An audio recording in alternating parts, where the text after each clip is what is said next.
6 de la tarde con 28 minutos. Estamos de vuelta aquí en Noticias 24 con nuestra programación especial por el Día Internacional de la Mujer, siguiendo la marcha, marchando con esas miles de mujeres que están caminando, marchando por la Alameda. Partió un poco después de las 5:30 de la tarde, tal como estaba planificado, con cientos, miles de mujeres que se reunieron en Plaza Baquedano y que van marchando, caminando hacia el poniente, hasta Plaza Echaurren, donde finalmente será la actividad, el acto final, un acto que será artístico para conmemorar este Día Internacional de la Mujer. Hemos visto mujeres de distintas generaciones, mamás con hijas, abuelas, hermanas, amigas, que han llegado a reunirse ahí en la Alameda, en el centro de Santiago. Todo esto bajo el lema, ¿cierto?, por la vida que nos deben. Ese ha sido el lema que ha escogido la coordinadora del 8M, que es la organizadora de esta marcha por el Día de la Mujer. Estamos siguiendo lo que ocurre en las calles y mientras que también aquí en el estudio estamos con un invitado, un hombre, creo que ha sido el primer hombre de la transmisión, Juan Bravo, aquí en estudio, director del Observatorio del Contexto Económico de la Universidad Diego Portales, que hoy día han lanzado, ¿cierto?, el Observatorio Laboral de Género, con énfasis obviamente en las políticas de género. Bienvenido, Juan, gracias por estar con nosotros. Muchísimas gracias, Connie, te agradezco la invitación y qué privilegio entonces ser el hombre que le ha tocado estar hoy aquí en el estudio. De la transmisión, la verdad. Así es que muy agradecidos. Y bueno, hoy día lanzaron, ¿cierto?, este observatorio. ¿Cuál es la idea y por qué es importante tener específicamente un observatorio laboral de género? Sí, lo que nosotros hacemos es que tomamos fuentes oficiales de información, las fuentes del INE, pero lo que nosotros hacemos es que entregamos estadísticas procesadas con aristas que ustedes no van a encontrar en esas fuentes oficiales de manera directa porque hay que procesarlas en software estadístico. Entonces, hay información que está en las bases de datos del INE, pero que si una persona no procesa datos en software no las va a poder obtener. Y como cruzar los datos. Exacto. E interpretarlos. Dame un ejemplo. Entonces, por ejemplo, hay un elemento muy importante que es el rol de ser proveedor o proveedora principal del hogar, que no va a aparecer en las estadísticas generales de empleo, desempleo inactivo, pero resulta que esta característica es esencial para el análisis laboral o la presencia de niños menores de 5 años en el hogar. Son características que influyen en los comportamientos laborales. Entonces, por ejemplo, las personas que son proveedoras principales del hogar, como ellas son el sostén financiero del hogar, entonces esas personas van a privilegiar ofrecer sus servicios laborales de manera remunerada, por lo tanto las tasas de participación laboral son mucho más altas. Por ejemplo, las mujeres que son proveedoras principales del hogar tienen una tasa de participación laboral del 65%. En cambio, las mujeres que no son proveedoras principales del hogar es solo del 40%. Entonces, tenemos dos segmentos de mujeres claramente diferenciados. Eso lo vemos también, por ejemplo, en la recuperación que ha habido en la pandemia.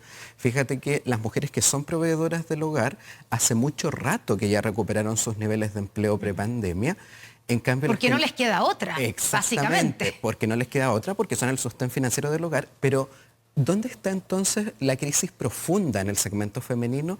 Es en las mujeres que no son proveedoras principales del hogar. Ahí el empleo está 18% por debajo del nivel prepandemia. Para que uno pueda dimensionarlo, si uno mira el empleo total de Chile, está 3,9% por debajo del nivel de empleo prepandemia, pero las mujeres que no son proveedoras del hogar está 18%. O sea, ahí hay una crisis profunda y ese es un segmento donde entonces tenemos que concentrarnos. Claro, y esto nos permite, digamos, a las autoridades, al poner el foco, al hacer, digamos, como el zoom en ese subgrupo, poder tomar decisiones de políticas públicas que sean más específicas y por lo tanto más eficientes, ¿cierto? Exactamente. Por ejemplo, ahí también otra cosa que detectamos, eso, entre las proveedoras del hogar, que hemos dicho que han tenido un mayor dinamismo laboral, también hay dos grupos a la vez. Las proveedoras de hogares donde hay niños muy pequeñitos, menores a 5 años, ellas también tienen un rezago laboral. Tampoco han recuperado sus niveles de empleo prepandemia. Entonces, el dinamismo en realidad femenino está en las mujeres que son proveedoras, pero de hogares donde no hay niños muy pequeñitos. Entonces, esos son, te fijas, son elementos centrales que uno no va a encontrar en las estadísticas en la página web de manera directa, pero que nosotros creemos que son muy importantes para el diseño de políticas públicas. De hecho, hoy en el seminario de lanzamiento tuvimos a una futura autoridad, la futura subsecretaria del Ministerio de la Mujer, y ella valoró mucho porque nos decía, estos son los datos que nosotros necesitamos para hacer políticas públicas más concretas, para ir a los nichos donde tenemos que concentrar las ayudas. Ya, por ejemplo, vamos a el retroceso en la ocupación laboral que hemos sufrido las mujeres por la pandemia, ¿cierto? Hubo un retroceso de 10 años de la participación de las mujeres en el mercado laboral. Las explicaciones ya se han dado, ¿cierto? Las mujeres son las primeras que se quedan en la casa cuidando a esos niños que dejaron de ir al colegio, cuidando a los adultos mayores que no tenían con quién quedarse, también cuidando a aquellas personas que están postradas o que tienen alguna situación de discapacidad. Son las mujeres las que cumplen ese rol, mientras los hombres, muchos de ellos, la mayoría, siguió trabajando, no sé si normalmente, pero siguió trabajando. Ahora, cuando vemos que se han tomado ciertas decisiones o ciertas medidas para incentivar esa ocupación, el retorno al trabajo, por ejemplo, el subsidio a la empleabilidad de la mujer, dando un subsidio mayor a quienes emplean a la mujer que a los hombres, pero cuando uno ve los resultados, da la impresión que no ha tenido efecto. Y ahí puede ser que esté mal enfocado, que no esté enfocado realmente al grupo de mujeres que lo necesitan, o que ese grupo no necesitan un subsidio, sino que necesitan resolver otros temas como los de los cuidados para poder salir a trabajar. Claro, efectivamente. ¿Qué nos puede decir los datos que ustedes tienen en el observatorio sobre esa situación? Exactamente. ¿Por qué no han funcionado las medidas que se toman? Claro, mira, yo no sería tan categórico en decir que no han funcionado, pero sí estas diferencias explican el que una política funcione más en algunos segmentos de mujeres que en otros. Y justamente, por ejemplo, en las proveedoras del hogar, al parecer sí han funcionado más esas medidas, porque esas personas tienen esa responsabilidad de ser el sostén del hogar. Claro. Pero justamente si una mujer no es la proveedora principal del hogar y se está abocando al cuidado de personas dependientes, la verdad es que justamente, probablemente ahí son mucho más importantes tener servicios de calidad de cuidado de personas dependientes, que hayan servicios de calidad no solo para niños, sino que para adultos mayores, ¿cierto? Ese es un fenómeno bien importante y que a futuro va a ser cada vez más emergente. Hoy día tenemos alrededor de 250.000 adultos mayores con dependencia severa, pero a 2050 va a ser 1 millón. Entonces ahí se viene un tema bien potente, porque si no cambia esta cultura, donde la mujer es la que asume eso, ahí hay una presión muy fuerte que va a ser difícil de cambiar estos indicadores laborales. Entonces, justamente para esos segmentos, las políticas de cuidado de personas dependientes, que hayan servicios de calidad en horarios apropiados, ¿cierto? Se vuelven políticas probablemente mucho más relevantes que los subsidios. Claro, un sistema de cuidado, ¿cierto? Que exista un sistema oficial de cuidado y que tenga servicios, digamos, confiables, buenos, como tú dices, completos, como para que la mujer confíe en eso y pueda ir a trabajar fuera de su casa. Exactamente. ¿En qué sectores de nuestra economía es donde las mujeres estamos más al debe en términos de participación laboral, Juan? Sí. Bueno. Hay algunos sectores donde en el fondo se ha recuperado más rápido. Tú dices ya, hay un grupo de mujeres que son las proveedoras donde se ha recuperado más rápido versus las que no son principal proveedora, ¿cierto? O sea, que se quedan probablemente con el ingreso de la pareja o digamos, del marido, el proveedor, y ella entonces se queda en la casa. Pero ¿hay algún sector económico donde las mujeres sí se han recuperado más rápidamente versus otros que no? Claro, si uno mira, claro, en qué ramas de actividad económica el empleo va más rezagado. Una rama es la agricultura, donde tenemos uno de los principales rezagos, y la otra es la rama de actividades recreativas. Fíjate que ahí hay muchas mujeres que participan en esa rama, y esa es una rama de las que más ha sufrido con la pandemia. No una de las que más, es la que más sufrió en términos relativos, porque las actividades recreativas no eran ni actividad declarada esencial por un lado, y además muchas requieren aforo. Entonces fueron las últimas en permitirse. De hecho, todavía hay muchos problemas para hacerla. Uno no puede ir al teatro, por ejemplo, a ver una obra de teatro con aforo normal, sino que con aforo reducido, por nombrar un ejemplo. Exactamente, y esas son las dos ramas donde tenemos los retrocesos y los rezagos más grandes en materia de empleo femenino. Porque además son más intensos en mano de obra femenina, digamos, en empleo femenino, ¿no? ¿Esos sectores? Claro, esos son, efectivamente, no son los más intensos en empleo femenino. El sector más intenso en empleo femenino es el de servicio doméstico, que lo hacen esencialmente mujeres. Servicio doméstico remunerado, estamos hablando. Pero sí son ramas donde efectivamente hay muchas mujeres y donde por distintas razones en esas ramas se ha dificultado. En el caso de, ya hablábamos de las actividades recreativas y de entretenimiento. En la agricultura, por ejemplo, es un sector donde, claro, es probable que muchas mujeres no se hayan insertado, haya sido más lenta la reinserción, porque es una rama donde hay mucho empleo informal y esporádico, y al haber, por ejemplo, medidas como el IFE universal el año pasado, no es que el IFE universal inhibiera tomar empleos para la mayoría de las personas, porque la mayoría de las personas no rechaza un buen empleo, con buenos salarios, con un contrato indefinido por una ayuda transitoria. Pero en cambio, si el empleo tiene esas características de informalidad, que es transitorio, que es irregular, ahí sí es más probable que ese tipo de subsidios inhiban la reinserción. Y la agricultura es uno de esos sectores. Claro. Entonces, eso también puede explicar por qué la agricultura tardó un poco más, a pesar que lentamente se va recuperando, pero ahí tenemos un rezago importante. Claro, si tengo un subsidio como es el IFE laboral o como era antes el IFE universal versus un empleo precario, con todos los riesgos además que significaba, prefiero la ayuda y el subsidio del Estado. Ahora eso probablemente va a cambiar ahora porque ya no existe el IFE universal, aunque se extendió el IFE laboral hasta el mes de junio. Sí, ahora el IFE laboral es distinto porque promueve justamente insertarse en un empleo formal. ¿Y ha resultado? Ha resultado, en términos de cantidad de personas que se han reinsertado. Eso uno lo ve. Fíjate que cuando se levantó la segunda ronda de cuarentenas masivas, por ahí por fines de junio, lo primero que ocurrió es que el mercado laboral se empezó a recuperar, pero por empleos informales. Lo que lideraba era empleo informal. Entonces era una mala composición del empleo, como nos estábamos recuperando. Y ahí entonces entra este IFE laboral que empieza a cambiar la composición, y las últimas cifras muestran que empezó a liderar el empleo asalariado formal en el sector privado, que es al nicho donde apunta el IFE laboral.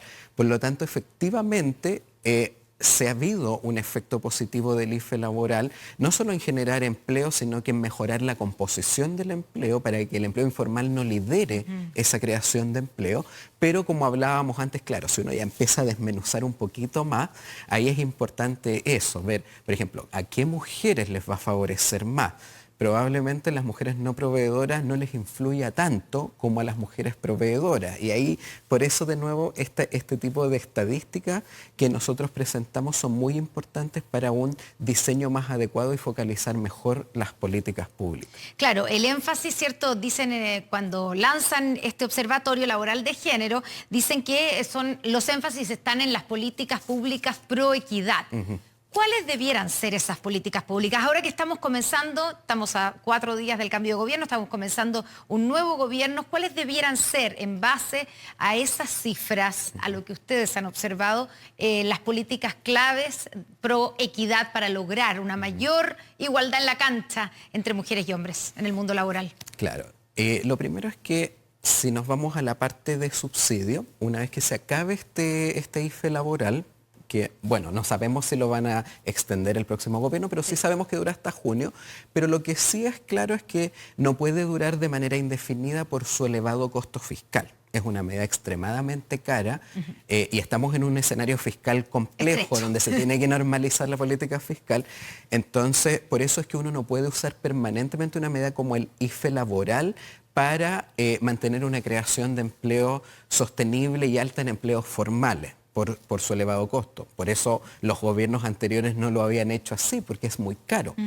Entonces eso sabemos que se va a terminar y ahí hay que en el fondo volver a los subsidios que ya existían antes de la pandemia. Existe un subsidio a la mujer y esos son los que tenemos que empezar a rediseñarlos justamente con estas características diferenciadas, ¿cierto? Entendiendo estas características, quizás hay que evaluar ahí cuáles son los montos, si los montos de ese subsidio eran los adecuados. Los estudios que habían de evaluación del subsidio a la mujer en general no eran demasiado buenos. La verdad es que la evaluación no era muy favorable y por lo tanto hay que evaluar. ¿Porque era muy bajo el subsidio? Probablemente por el monto, ¿cierto? Pero también probablemente porque no logra diferenciar entre estas distintas realidades. O sea, no da lo mismo eso, si una mujer es la proveedora del hogar o no es, o hay niños muy pequeños. O sea, ahí probablemente hay que diferenciar los montos dependiendo de distintas realidades. Eso no da lo mismo si los niños son muy pequeñitos que cuando esa realidad no existe. Entonces el problema que tienden a tener las políticas en Chile es que son muy parejas, muy universales, entre comillas, y no diferencian realidad. Eso por un lado de los subsidios. O sea, falta focalización. Falta focalización. Esa palabra que se ha transformado a veces a ratos, ¿cierto?, claro, en una palabra prohibida, pero exacto, eso es lo que falta. Y para eso hay que tener datos que nos digan esta realidad. Y eso una por buena una parte. focalización. Claro. Y a nivel ya más general, lo que aquí tiene que ocurrir, Connie, es que las leyes laborales tienen que dejar de replicar la lógica cultural de ausencia de corresponsabilidad. ¿Y a qué me refiero con eso? ¿El postnatal? El postnatal, la sala cuna, todas esas políticas asumen la misma realidad cultural, que es que la mujer es la principal responsable del cuidado de los hijos. Entonces, al hombre le da 5 días de postnatal, porque dice el hombre en realidad, claro que está al principio, pero no va a tener un rol relevante. La misma legislación asume esa lógica cultural y la replica. La misma legislación discrimina. Exactamente, digamos, y a la mujer entonces tiene 6 meses, entonces si tú no igualas las responsabilidades y los derechos entre hombres y mujeres, las brechas no desaparecen nunca. Vas a seguir teniendo brechas de ingreso, vas a seguir teniendo brechas de empleabilidad. Si las leyes se hacen eso, dicen, la mujer le vamos a dar este derecho para que cuide a los niños. Entonces, claro, parece algo positivo porque se lee como un derecho. Pero en realidad puede estar perjudicando. Al final, esa es la contrapartida de una responsabilidad que la legislación le está dando a la mujer solamente. Entonces, si tú no igualas esas responsabilidades y derechos, jamás van a desaparecer las brechas. Y entonces ahí la ley laboral tiene un rol muy importante en acelerar los cambios culturales. No es que no haya nada que hacer ante los cambios culturales, la ley puede acelerar ese tranco y la manera de hacerlo es que tú no puedes diferenciar esos derechos de cuidado entre hombres y mujeres. Tienen que ser iguales porque los dos son padres y los dos son por lo tanto igual de responsables. Claro, hay países que han optado por el postnatal, digamos, del padre obligatorio. Exactamente. Si tenemos que llegar hasta ese extremo. Juan Bravo, director del Observatorio del Contexto Económico de la Universidad Diego Portales, muchas gracias por venir aquí a este especial del Día de la Mujer en Noticias 24. Encantado, muchas gracias, Connie, y por la invitación. Muy buenas tardes. Y nos vamos rápidamente a regiones, a La Serena. Ahí está Omar Aguirre.